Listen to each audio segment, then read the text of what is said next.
All right, everyone get ready because we are going to take a deep dive into something really important today. We're going to be talking about how what society expects from men can really mess with their mental health. Yeah.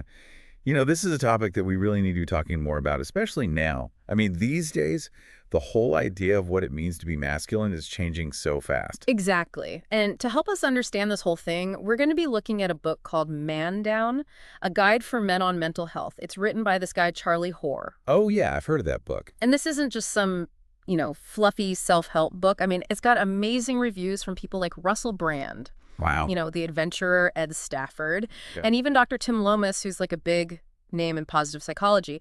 And they all say that horror really gets it because he's been through it himself, you know? Yeah, it sounds like he combines his own experiences with, like, solid research.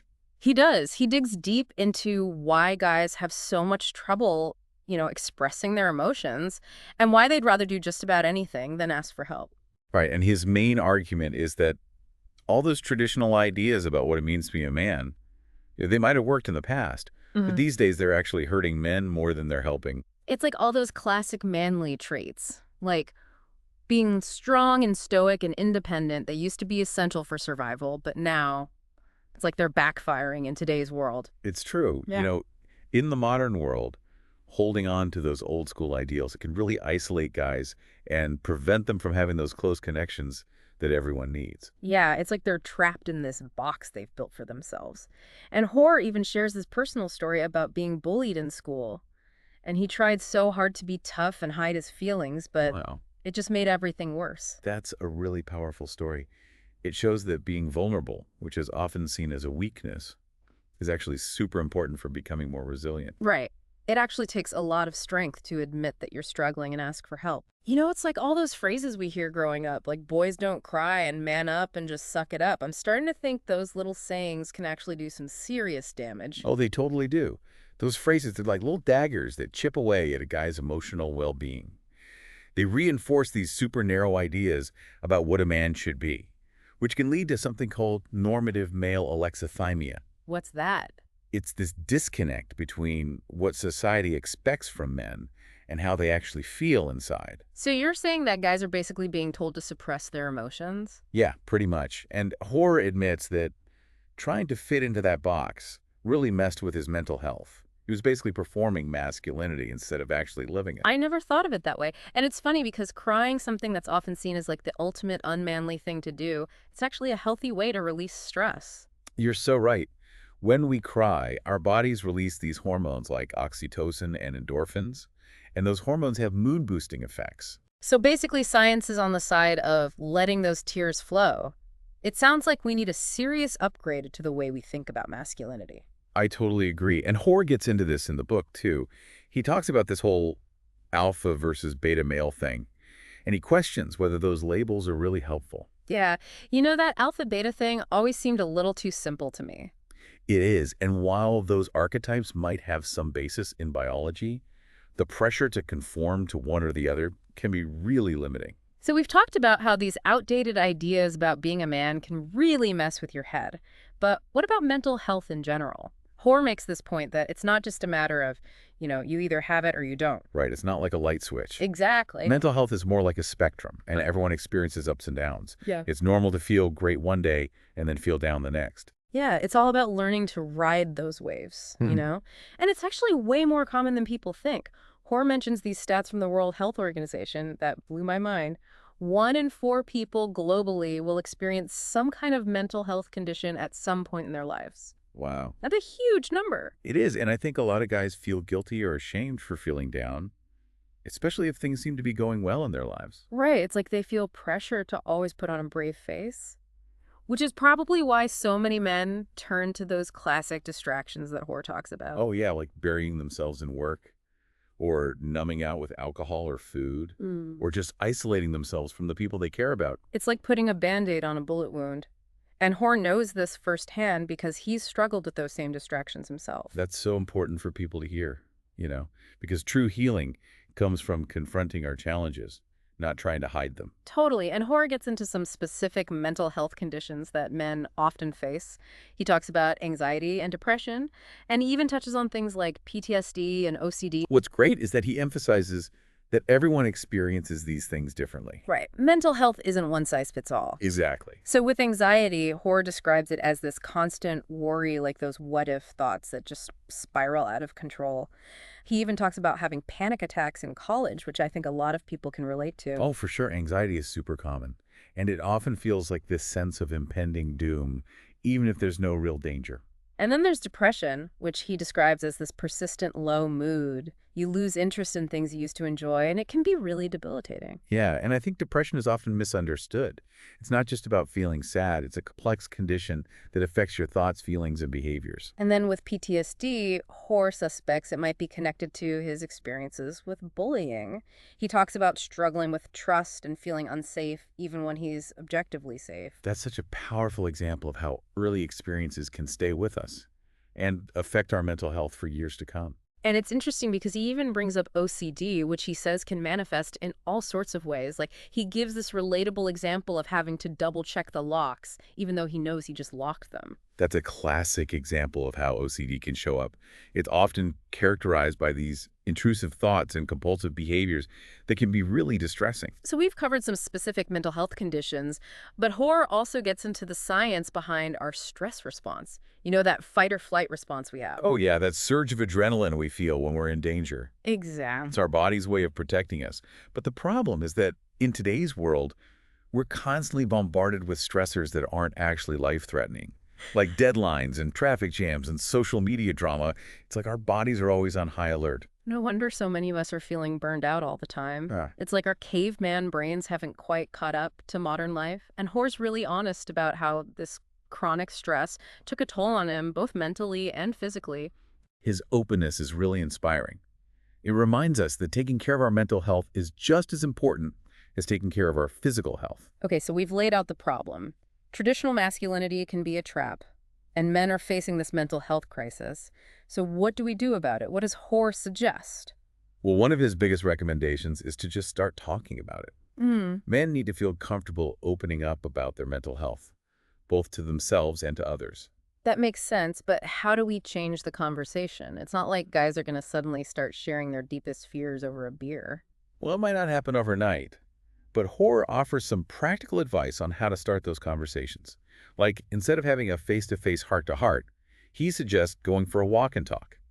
Being side by side can take the pressure off. That's a great tip. I can see how that would feel less intense. Exactly. He also talks about using language that the other person is comfortable with. It's all about meeting them where they're at. So it's about creating a safe space where they feel heard and understood. But you know what's probably most important? We have to lead by example. Yes. Showing our own vulnerability can give other people permission to do the same. Exactly. It's like we're breaking down those walls brick by brick. So we've got to get guys talking, but what about things they can actually do to feel better? Hoare talks about this concept he calls 5 a day for your brain. Oh, I like that. What's that all about? It's like the 5 fruits and veggies a day, but for your mental health. He's talking about simple daily actions that can improve your mood, reduce stress, and just make you feel better overall. Okay, I'm definitely intrigued. Give us some examples. Well, for starters, physical activity. It doesn't have to be anything crazy. Just get your body moving. Go for a walk, a bike ride, play a game of basketball with friends, anything that gets you moving. Movement is medicine. What else is on the menu? He's also a big advocate for meditation and mindfulness. Even just a few minutes a day can make a huge difference. I've heard that mindfulness is really good for you, but I've always struggled with meditation. My brain just won't shut up. That's a common experience. Yeah. But remember, meditation isn't about emptying your mind. It's about observing your thoughts without judgment. Okay, that makes me feel a little better. I might have to give it another try. What else does Hoare recommend? Connection. Oh, that's so important. Humans are social creatures. We need to feel a sense of belonging. So find activities that connect you with others, whether it's joining a sports team, volunteering, or just making time for friends and family. Yeah, it's not about having a ton of friends. It's about those quality connections that make you feel supported. Exactly. And for those of us who need a little alone time, Hoare also talks about the importance of having a quiet space. He calls his the toilet sanctuary, Right. which I think is hilarious, but he makes a good point. It doesn't have to be fancy or anything, just a place where you feel safe and comfortable and can just be yourself. Maybe it's a corner of your bedroom, a spot in nature, or, yeah, even your bathroom. It's about creating a little sanctuary for your soul. It seems like the theme here is finding what works for you. So we've got exercise, mindfulness, connection, quiet time. But what about those times when those things just aren't enough? When do you know it's time to call in the professionals? Well, Hoare makes a really good point. He says that seeking professional help is just like seeing a doctor for a physical ailment. There's no shame in it. Right, it's about taking care of your mental health, just like you would take care of your physical health. Exactly. And he encourages people to reach out for help if they're struggling, especially if self-care and support from loved ones just aren't enough. That's a really important message. It's okay to ask for help, but how do you even know where to start? Well, Hoare suggests talking to your doctor or checking out some free helplines. Or you could look for a therapist in private practice. So there are a lot of different options. There are, and the most important thing is to find someone you feel comfortable with. So to recap, Hoare's message is pretty clear. Mental health matters, traditional masculinity needs a makeover, and there's no shame in asking for help. But you know what's been on my mind? All this self-care stuff, isn't it a little bit, well, self-centered? That's a good question. And Hoare actually addresses that concern in the book. He introduces this concept called the stress container model. It's a way to visualize how stress affects us and how we can manage it. Okay, I'm listening. Tell me more about this stress container thing. Okay, so imagine a container that represents your capacity to handle stress. Everyday things like work deadlines, relationship problems, or just the general chaos of life.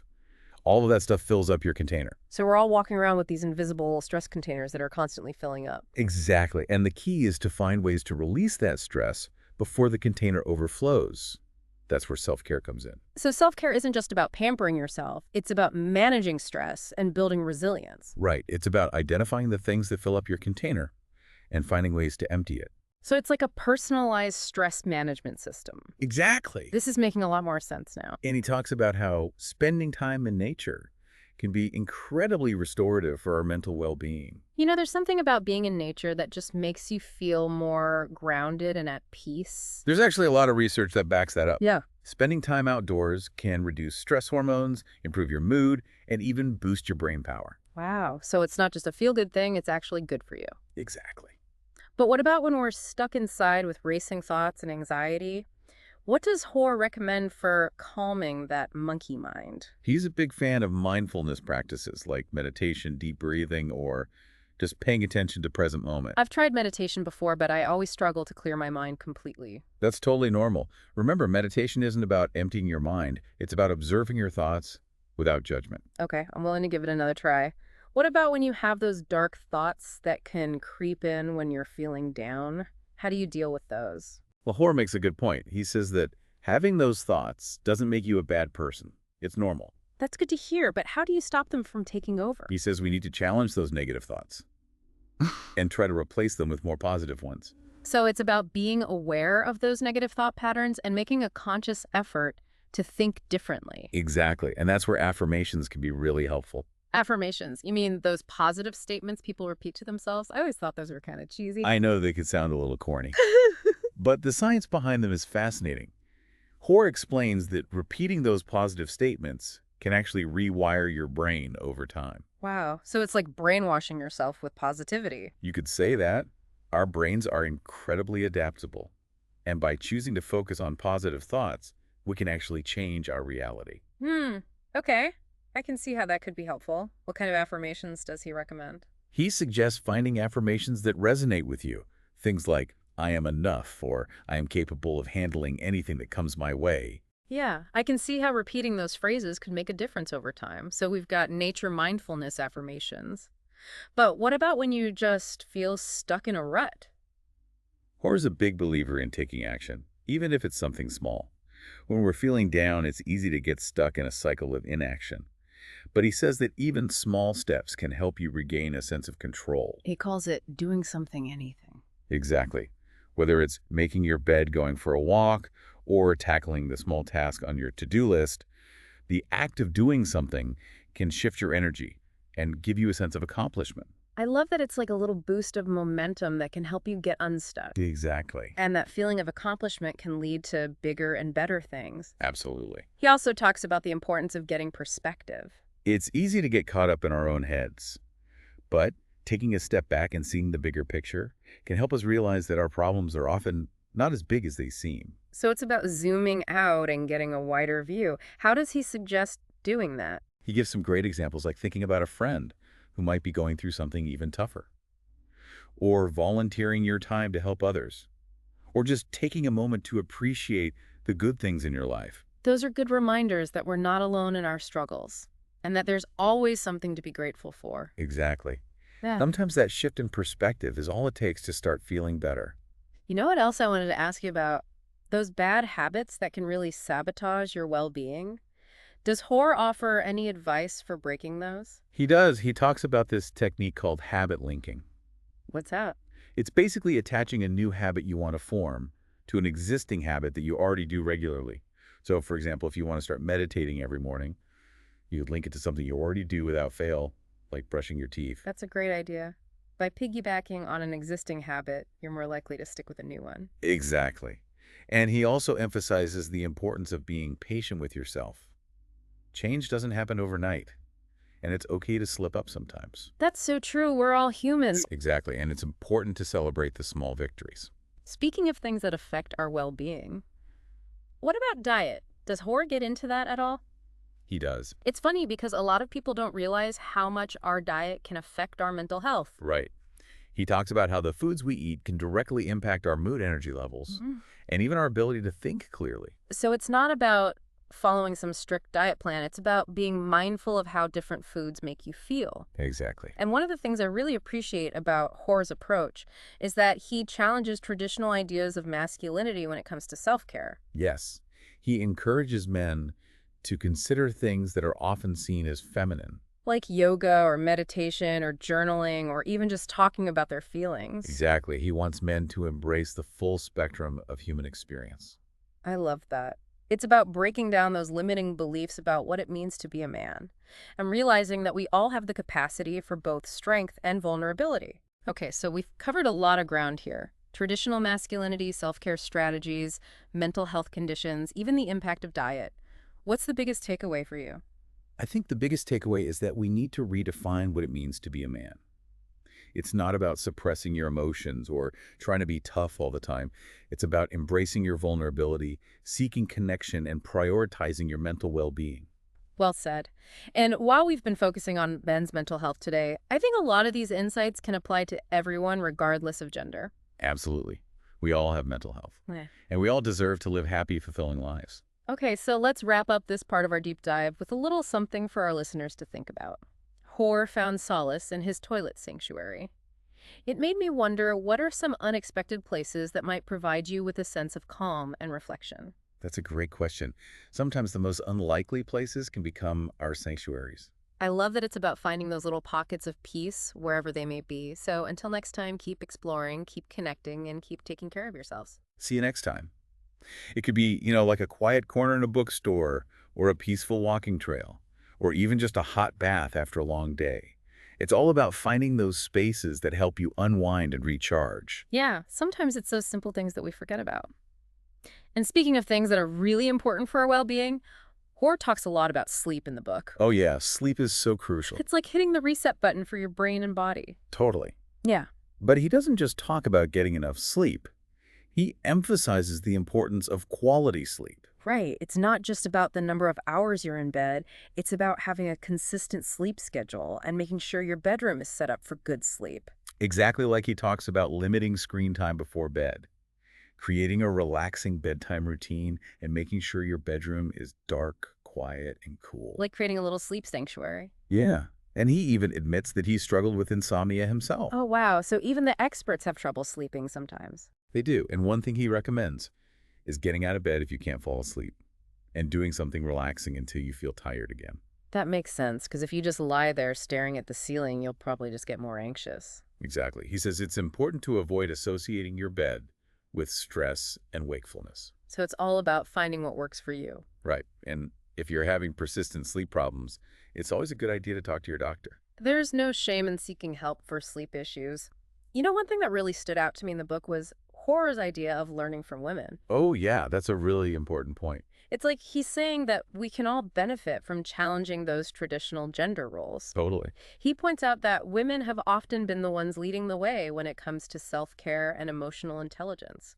They're often more comfortable talking about their feelings and seeking support. And prioritizing their well-being. Exactly, and there's so much we can learn from them. That's He encourages men to be open to trying new things, things that they might have dismissed as feminine in the past. like yoga or meditation or even just having an honest conversation about how they're feeling. It's about breaking down those limiting beliefs about what it means to be a man and recognizing that we all have the capacity for both strength and vulnerability. And by embracing that full range of qualities, we become more resilient and more fulfilled. So as we wrap up our deep dive into Charlie Hoare's Man Down, I think the biggest takeaway is this. Mental health is a journey, not a destination. It's about accepting ourselves, embracing our vulnerabilities, and finding what works for us. Beautifully said. And it's a journey we don't have to take alone. We're all in this together. Okay, so we've talked about a lot of important stuff today. From the impact of traditional masculinity to practical strategies for improving our mental well-being. I hope you found this conversation helpful and inspiring. Me too. And I want to encourage everyone listening to keep the conversation going. Talk to your friends, your family, your therapist, read Hoare's book, and most importantly, take care of yourself. Until next time, stay well, everyone. Yeah, it's been a really interesting journey, going through Hoare's book and unpacking all these different aspects of masculinity and mental health. I know, it feels like we've really dug deep and exposed some of those hidden messages that can prevent men from being their true selves. And what I really appreciate about Hoare is that he doesn't just complain about the problem. He actually offers solutions that guys can use in their everyday lives. Exactly. He doesn't just tell you what to do. He gives you the tools to actually make changes. And I think it's so important that he emphasizes the need to challenge those old beliefs about masculinity. He's not saying that being strong or independent is bad. It's just that we need to broaden our understanding of what it means to be a man. It's like we're rewriting the story of masculinity and adding in new chapters about vulnerability, emotional intelligence, and self-care. I like that. It's about creating a new narrative that allows men to embrace all parts of themselves. So as we wrap up this deep dive into Man Down, what are some key takeaways you want our listeners to remember? Well, first of all, I hope they realize how important it is to take care of their mental health. It's not a luxury, it's essential. It's like putting on your own oxygen mask first before helping others. Exactly. You can't pour from an empty cup. And I also hope they feel inspired to challenge those limiting beliefs about masculinity. Those beliefs that might be holding them back. It's about breaking free from those old stereotypes and becoming a more authentic version of yourself. And finally, I want them to know that they're not alone.